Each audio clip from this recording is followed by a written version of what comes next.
23. The bright eyes, windows to beauty. Of the six senses, vision, hearing, smell, taste, touch, and spiritual sense, felt by the six sense organs, eye, ear, nose, tongue, body, and mind, vision accounts for more than 80% of our understanding of the material world. Although more than 80% of the knowledge of the non-material world comes from spiritual sense, vision is the foundation for spiritual sense, thus eyes are called the windows of the soul. Vision relies mainly on eyes. Although purely a material physiological structure, eyes can project the forms and movements of the boundless universe onto our brains, which enables us to survive effectively in the complicated nature. Without eyes, a person cannot live effectively, and without eyes, humankind cannot survive effectively. So, how did eyes come about? Is it possible that the miraculous and intricate eyes have evolved from a single-celled organism and developed into the fully functional and perceptive eyes of humankind? Human eyes have two functions, one is the function of vision, and the other is the function of aesthetics. The formation of vision involves an entire system of highly efficient image analysis structures. Strictly speaking, the objects we see are not the same objects because a period of time has passed in the process from the perception of an object to the imaging of the object on the retina to the conceptualization of the object after being reflected to the brain by the nervous system. Although it lasts only several 10,000ths of a microsecond, theoretically, the image in the brain is already not the image of the real object. For example, a flower we see may have withered after some time, but the flower in the brain is still the one originally reflected. For another example, when a relative of ours has passed away and is no longer alive, our brains still retain the lovely voice and happy countenance of the deceased. How does vision happen? Vision is a reaction to the stimulation of light energy of the eyes. An object will reflect the light from the sun or other light source. Via pupils and lens, the reflected light will fall on the retina for imaging to take place. Then, stimulated by light energy, the nerve cells on the retina will convert the light signal into a bioelectrical signal, which will deliver the vision information to the nerve center via optic nerves and finally to the brain. The brain's mechanism for analysis, judgment, and identification will form the concepts of the object's size, shape, and color and then pass on these concepts to the related parts of the body, ordering them to maintain high vigilance and be ready to respond to emergencies. For the smooth running of such a complicated program, a man of supreme wisdom is needed to conduct the perfect design of the eyes, just like the design of cameras by scientists. We can know that the eyes are designed by the greatest creator through the following passages. What is visible to the eyes is only the visible light with wavelengths ranging between 400 and 760 nanometers. Beyond this visual range, the world is completely different. The blue sky is no longer blue. Our eyes would be overwhelmed by the variegated and weirdly colorful scenes created by cosmic rays such as infrared, ultraviolet, gamma rays, beta rays, X-rays, electromagnetic waves, and particle flux. In less than 10 minutes, our nervous system would become chaotic, and we would go insane.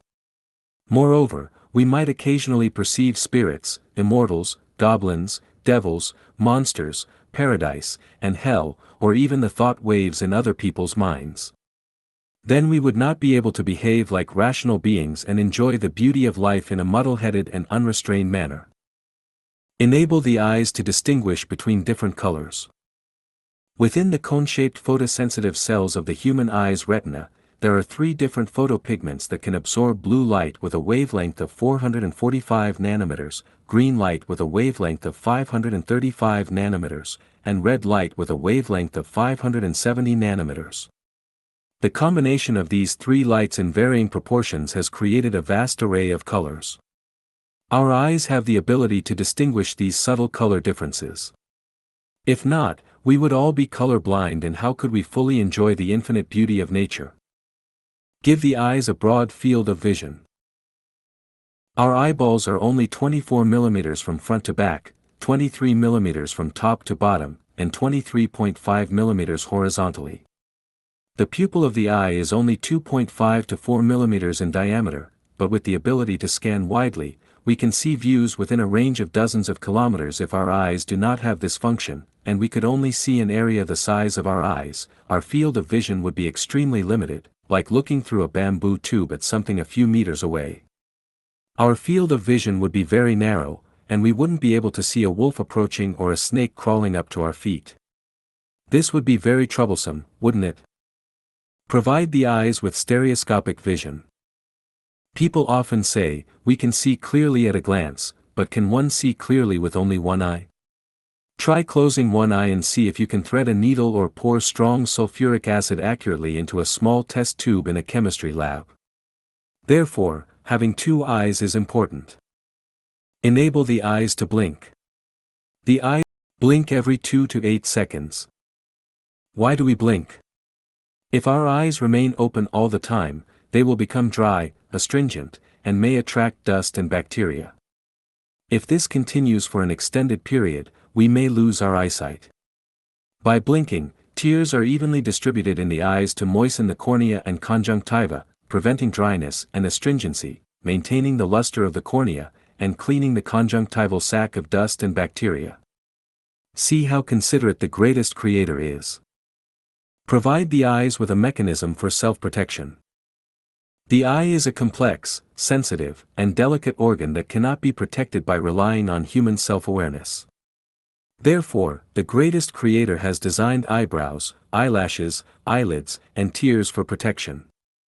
Eyebrows, growing on the protruding supraorbital ridges, ward off dust and sweat from above like an umbrella, preventing them from entering the eyes.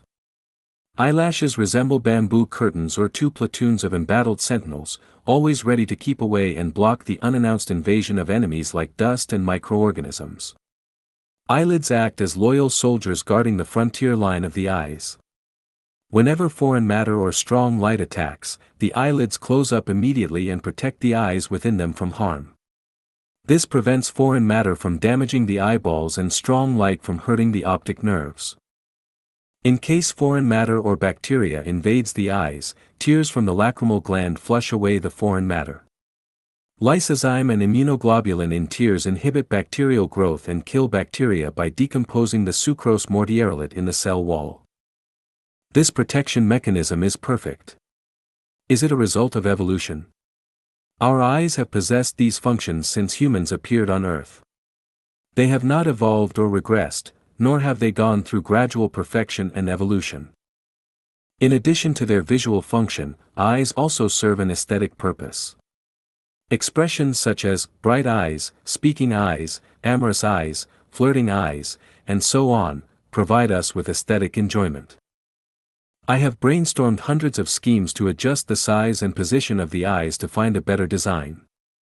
For example, placing the eyes at the top of the head, at the back of the head, or on the buttocks, palms, or beneath the mouth. I also considered exchanging the positions of the eyes and ears or replacing human eyes with those of horses, rats, or frogs. However, only the current size and position of the eyes are just right, and any changes will lead to ugliness. Try it and see.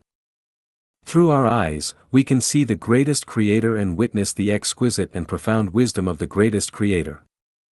Beauty is the masterpiece of the greatest Creator, and the existence of beauty is the best evidence of the existence of the greatest Creator.